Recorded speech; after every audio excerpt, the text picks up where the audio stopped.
नमस्कार प्रिय विद्यार्थियों, ऑनलाइन क्लास में आप सभी का स्वागत है। मैं ओपी सर सभी का स्वागत करता हूं। आशा करता हूं कि सभी मेरे प्यारे बच्चे स्वस्थ होंगे और अच्छे होंगे। तो आज बच्चे अपने जो सिंचाई है उसका पार्ट दूसरा लेके आए हैं, जो आज सेकंड लेसन चल रहा है अपना सिंचाई इरिगेशन के बारे में। तो आई होप मैं आपको ऐसी उम्मीद दिलाता हूँ कि आज की वीडियो आपकी कंटिन्यू चलेगी। उसके लिए क्षमा चाहता हूँ जो बीच में ब्रेक आया उसके लिए। चलो आज अपने इस क्लास का स्टार्टिंग करते हैं एक मोटिवेशनल के साथ।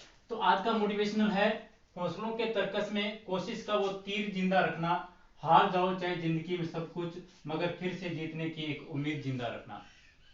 कि जिंदगी में चाहे इंसान सब कुछ हार जाए लेकिन कभी भी उसको उम्मीद नहीं छोड़नी चाहिए। वो जीत की उम्मीद को अपने एक जिंदा रखें ताकि वह वो वापिस इंसान एक हारा हुआ सब कुछ हारा हुआ इंसान वापिस से भी जीत सकता है।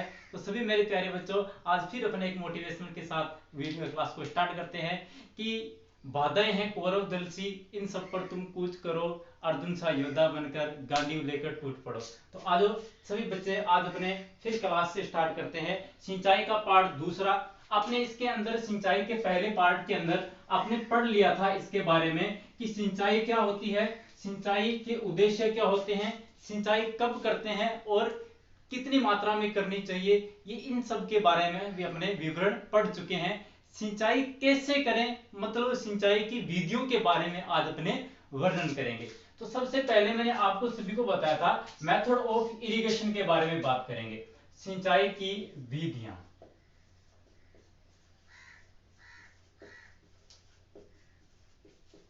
मेथड ऑफ इरिगेशन, इसके बारे में आज बात करें। सबसे पहले बात करते हैं कि सिंचाई की कितनी विधियां हैं, अपने सिंचाई करने की कितने मेथड को यूज में लेते हैं, इन सब के बारे में आज बात करते हैं। पहले इसको फिर एक एक का डिटेल से वर्णन करेंगे।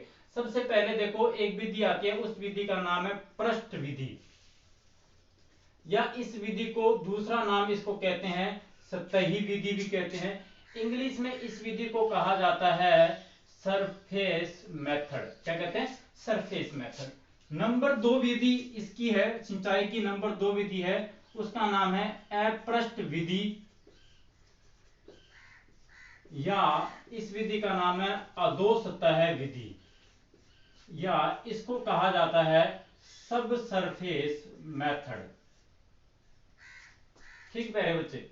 तीसरी विधि आती है, उस विधि का नाम है, सभी जानते हैं, सभी बच्चे जानते हैं, उस विधि का नाम है फव्वारा विधि, या इस विधि को नाम है स्प्रिंकलर मेथड। नंबर 4 विधि आती है, उस विधि का नाम है, इसी विधि को सभी बच्चे जानते हैं, बूंद बूंद विधि, या इसको इंग्लिश में कहते हैं सभी प्यारे बच्चे अपने ड्रिप इरिगेशन कहते हैं। ठीक है, ये अगर दोनों विधियों की बात की जाए तो ये दोनों विधियां माइक्रो इरिगेशन की है, ये दोनों विधियां माइक्रो इरिगेशन के मेथड है। इस चीज को भी आप ध्यान में रखना, क्योंकि सूक्ष्म विधि सिंचाई की कौन सी विधियां हैं? सूक्ष्म विधियां हैं। फव्वारा विधि हुई, ये कौन सी हो गई? बूंद बूंद विधि। और भी विधि आती है, रैनगन मेथड भी आता है, टाइफून विधि भी आती है। ये सब विधियां क्या है? माइक्रो इरिगेशन के मेथड है। तो पृष्ठीय विधि या पृष्ठ विधि, अपृष्ठीय विधि या अपृष्ठ विधि भी कह सकते हैं, फव्वारा विधि और बूंद बूंद विधि, इन सब के बारे में अपने डिटेल से बात करेंगे। सबसे पहले देखो पृष्ठ विधि क्या होती है, अपने इसकी बात करें। पृष्ठ विधि बेटा होती है कि अपने जो भूमि की सतह के ऊपर, अपने जैसे भूमि की सतह है, इसके ऊपर या अपनी भूमि है, इसकी सतह के ऊपर अपने नाले या क्यारियां बनाकर जो सिंचाई करते हैं, यह विधि क्या कहलाती है? पृष्ठ विधि कहलाती है। भूमि के ऊपर नाले बनाएंगे, अपने क्यारियां बनाएंगे, उसके ऊपर जो सिंचाई करते हैं वो पृष्ठ विधि कहलाती है। अपृष्ठ विधि या अधोसतह विधि होती है जब भूमि के नीचे नालियां बनाई जाती है, जैसे रैंडम नालियां या टाइलों की नालियां बनाई जाती है, तो ऐसी विधि क्या कहलाती है? आपकी अधोसतह विधि कहलाती है। भूमि के नीचे जब अपने नालियों का निर्माण करते हैं, या फिर भूमि के नीचे से ही अगर पौधे को पानी दिया जाता है तो वो अधोसतह विधि। फव्वारा विधि सभी को पता है, पौधों को कृत्रिम वर्षा के रूप में जल उपलब्ध करवाना क्या कहलाता है? फव्वारा विधि कहलाता है। बूंद बूंद विधि एक, या टपका विधि भी कहते हैं इसको, ठीक है, तो बूंद बूंद के रूप में पौधों को जल उपलब्ध कराना बूंद विधि कहलाती है। ये दोनों ही विधियां इजराइल जो देश है उसके द्वारा विकसित की गई है, फव्वारा विधि और ड्रिप विधि। अब सबका एक एक का डिटेल से वर्णन करेंगे अपने। सबसे पहले अपने आज का विधि है, उस विधि का डिटेल से वर्णन करते हैं। कौन सी? पृष्ठ विधि की बात करते हैं। तो सभी प्यारे बच्चे ध्यान दें, पृष्ठ विधि क्या होती है, या सतही विधि, या इस विधि का एक और नाम है कौन सा? सरफेस मेथड भी कहते हैं इसको। ठीक है, सबसे पहले बात देखो, यहां एक नंबर बात करते हैं अपने सतही विधि की, या इस विधि का नाम क्या होता है? पृष्ठ विधि, इंग्लिश में कहते हैं सरफेस मेथड। अगर चार विधियां जो अपने पढ़ी है, इन विधियों में से अगर बात करें कि कौन सी विधि भारत के अंदर सबसे ज्यादा काम में ली जाती है, प्रचलित में कौन सी विधि है, तो भारत के अंदर जो सर्वाधिक प्रचलित विधि है सिंचाई की, वो कौन सी है? पृष्ठीय विधि है। तो सर्वाधिक प्रचलित विधि कौन सी विधि? पृष्ठीय विधि है। या अगर कहें सिंचाई की सर्वाधिक महत्वपूर्ण विधि भी इसको कह सकते हैं। कौन सी विधि है? वो भी आपकी कौन सी है? पृष्ठीय विधि है। तो इस बात का ध्यान रखना, पृष्ठ विधि या सतही विधि भारत के अंदर सर्वाधिक काम में ली जाती है, सर्वाधिक महत्वपूर्ण विधि है। पृष्ठीय विधि सरफेस मेथड है। इसके कई विधियां हैं, इसकी कई विधियां हैं, उन सब के बारे में बात करेंगे अपने। पृष्ठीय विधि की कई विधियां हैं, छोटी छोटी कई विधियों के बारे में एक एक का डिटेल से वर्णन करेंगे। 5 या 6 विधियां इसकी पढ़ेंगे, बाकी इसकी काफी विधियां होती हैं, लेकिन आपके सिलेबस के अनुसार 5 या 6 विधियों के बारे में एक एक के बारे में वर्णन करेंगे। नंबर एक, सतही विधि की नंबर एक विधि आती है, उस विधि का नाम है बाढ़ विधि, या इसे कहते हैं आपका फ्लूडिंग मेथड। क्या कहते हैं अरे बच्चे? फ्लूडिंग मेथड कहते हैं। क्या कहते हैं? फ्लूडिंग मेथड होता है, बाढ़ विधि कहते हैं। अब देखो, नाम से स्पष्ट है बाढ़ विधि। ये जो विधि सबसे पहले अगर बात करें, यह विधि जहां अधिक पानी होता है वहां पर, या अधिक जल पाया जाता है, उन्हीं क्षेत्रों में काम में ली जाती है। कौन सी विधि? बाढ़ विधि। क्योंकि पानी को क्या करते हैं, खेत में एक बहाव, एक बाढ़ के रूप में पानी को देते हैं। तो सबसे पहले इस खेत, छोटी सी अगर इसको बात को समझें, जैसे ये खेत है, उसके अंदर यहां से खेत में पानी दे रहे हैं, तो पूरे एक क्या देंगे? एक बाढ़ के रूप में पानी देंगे, एक फ्लूडिंग मेथड में, एक फ्लूड के रूप में पानी देंगे। ऐसी विधि बाढ़ विधि कहलाती है। आई बात समझ में? अब इस बाढ़ विधि की बात करें तो जो अधिक पानी इसके अंदर खेत में बढ़ता है, तो इसी सीधी सी बात है, इसमें से फिर एक और बात पूछते हैं कि यह विधि कौन सी फसलों में काम में ली जाती है। यह विधि, सबसे पहले इसकी बात करते हैं, शॉर्ट में लिख रहा हूं मैं, अधिक जल क्षेत्रों में अपनाई जाती है। कौन सी विधि? बाढ़ विधि।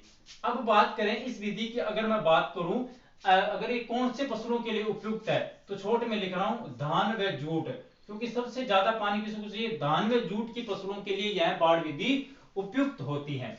यह बात आपको ध्यान में रखनी है। अगर इस बात के बाद अपने हानि की बात करें, तो छोटी छोटी जो मेन हानि है, जो इसके हानि की बात है, उसी की बात करूंगा, बाकी आपके नोट्स में है, आप उसमें से देख सकते हो।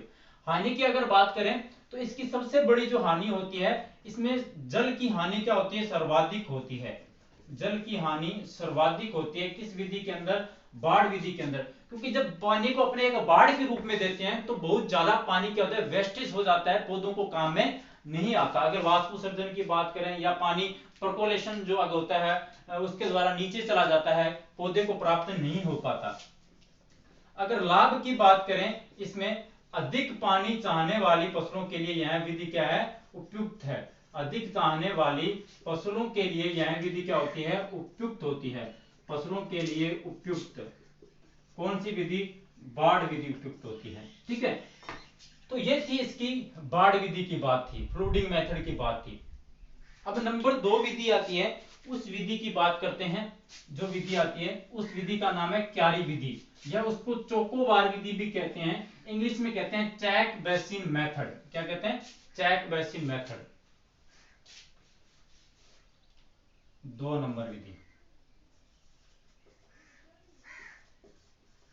क्यारी विधि या चोकोबार विधि। इंग्लिश में इस विधि को कहा जाता है चैक बेसिन मेथड। इस विधि को देखो, चोकोबार या क्यारी विधि क्या होती है? अपने बाढ़ विधि में देखा कि उसके अंदर अपने पानी एक बाढ़ के रूप में दे रहे हैं, लेकिन इसमें क्या करते हैं, खेत को एक वर्गाकार या आयताकार क्यारियों में बांट देते हैं।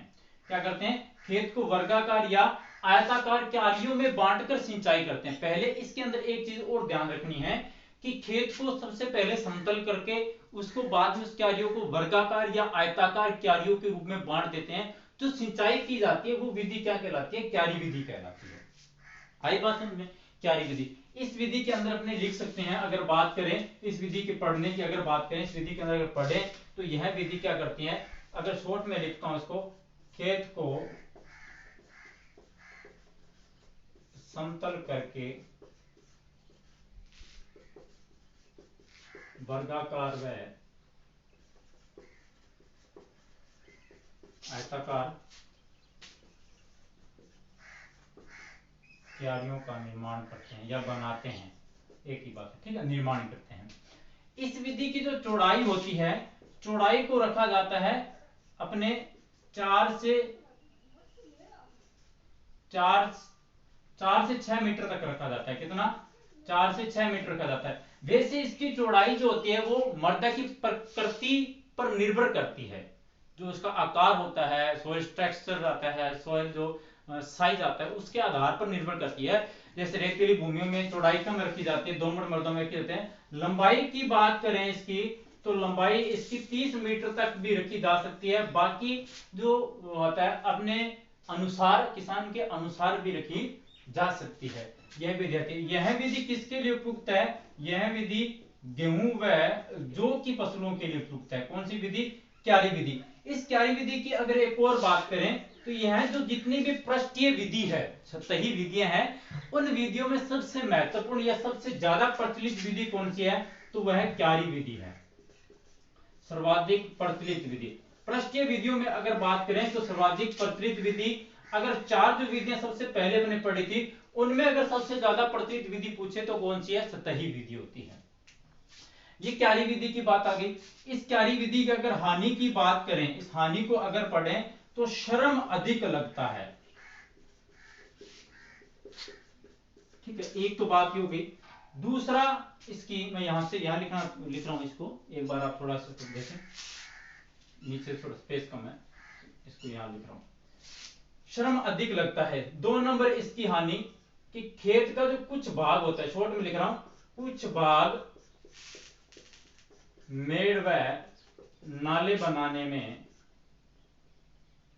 वेस्ट हो जाता है, या अगर काम में आ जाता है, ऐसे करें, काम में आ जाता है। क्योंकि खेत का कुछ भाग अपने मेड़, या मेड़ मतलब डोली का निर्माण करते हैं, नाले का ऊपर निर्माण करते हैं, उसमें कुछ भाग बनाने में चला जाता है। कृषि का जोत आकार क्या हो जाता है, कम हो जाता है। ये इसकी हानि होती है। लाभ की बात करें इसका, अगर मैं इसका बेनिफिट की बात करूं, इसका लाभ की बात करूं, तो पानी का वितरण समान रूप से हो जाता है।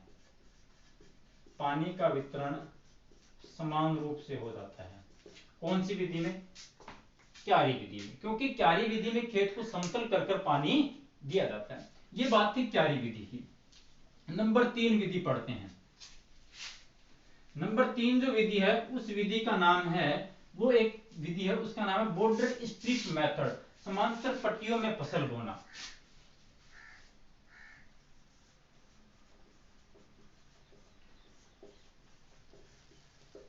समांतर पट्टियों में फसल बोना, बॉर्डर स्ट्रिप मेथड।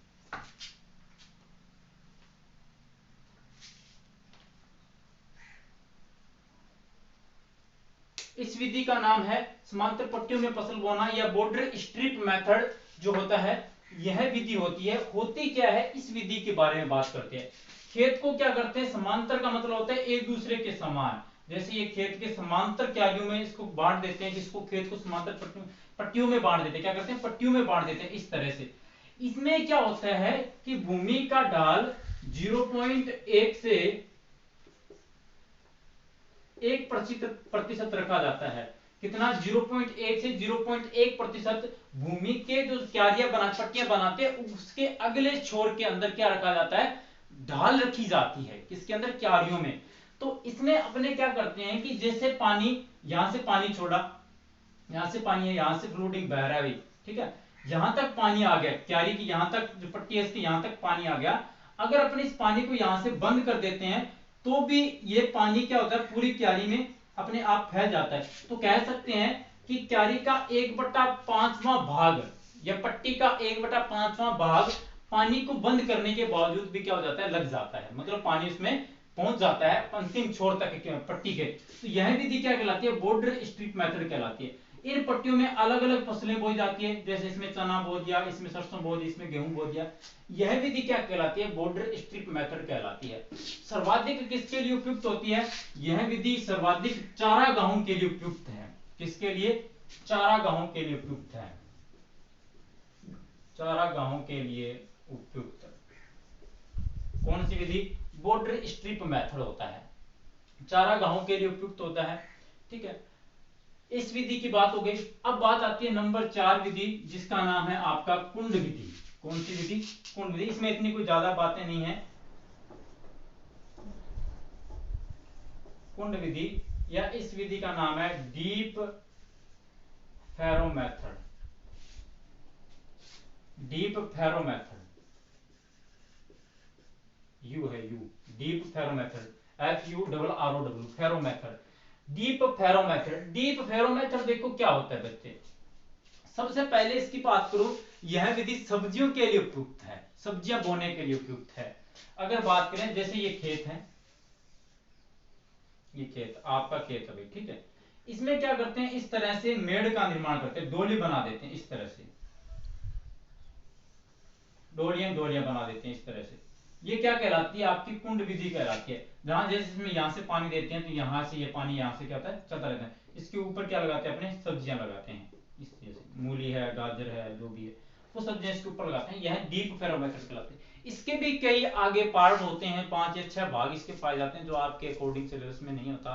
कोरेक्शन क्या होता है, कैम्बिगेशन क्या होता है, सब इसी के अंदर आते हैं। ऑटोमेटिक जो सिंचाई की जो विधि आती है वो कैम्बिगेशन कहलाती है।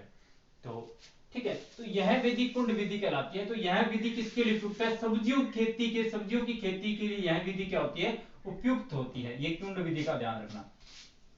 नंबर 5 विधि, उस विधि का नाम है थाला विधि। क्या नाम है इसका, थाला विधि। इस विधि का नाम देखो, इस विधि को थोड़ा सा समझो।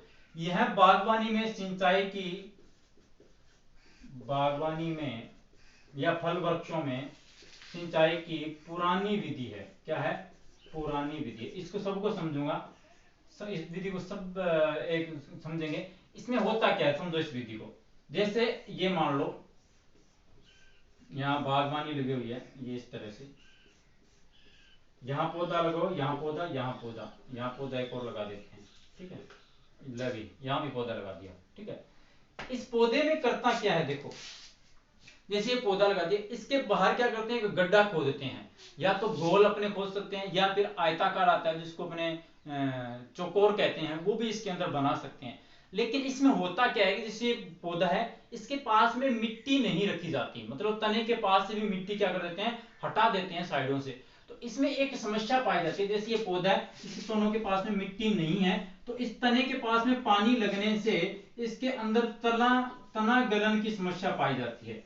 किसमें, थाला विधि के अंदर तना गलन की समस्या पाई जाती है। इसलिए यह विधि काम में नहीं ली जाती आजकल बागवानी में। आजकल बागवानी में जो विधि ली जाती है काम में, उस विधि का नाम है रिंग विधि या अंगूठी विधि कहते हैं। हिंदी में इसको अंगूठी विधि कहते हैं। नंबर 6 अंगूठी विधि, इंग्लिश में इसको कहा जाता है रिंग मेथड।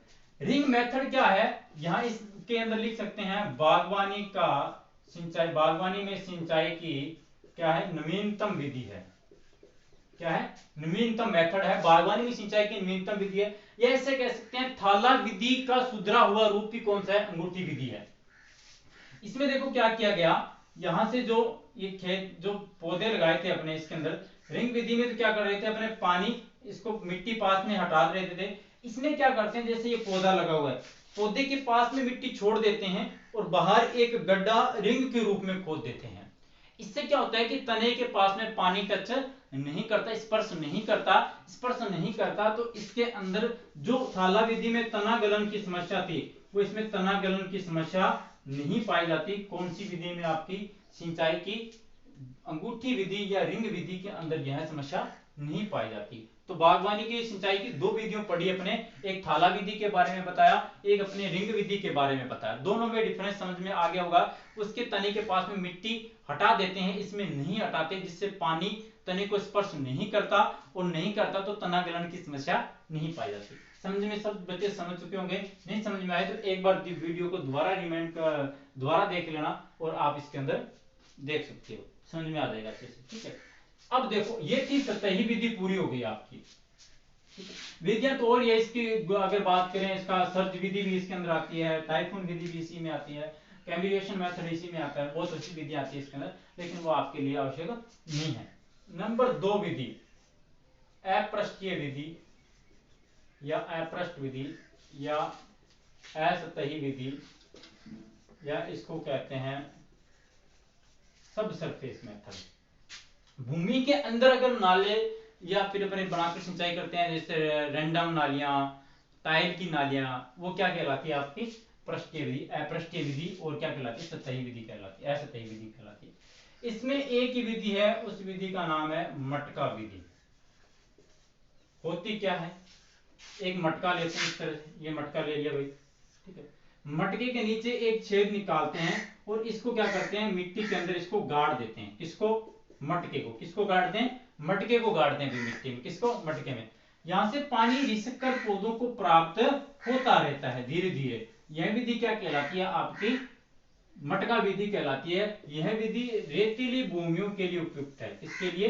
रेतीली भूमियों में उपयुक्त होती है। कौन सी? मटका विधि। ज्यादा इसके बारे में डिटेल से बातें नहीं है, इतना इसके अंदर आपको याद में रखना है। पृष्ठीय विधि जो है वो मटका विधि एक ही विधि आती है इसके अंदर, ठीक है, बाकी इसकी कोई ज्यादा विधियां इसके अंदर नहीं है।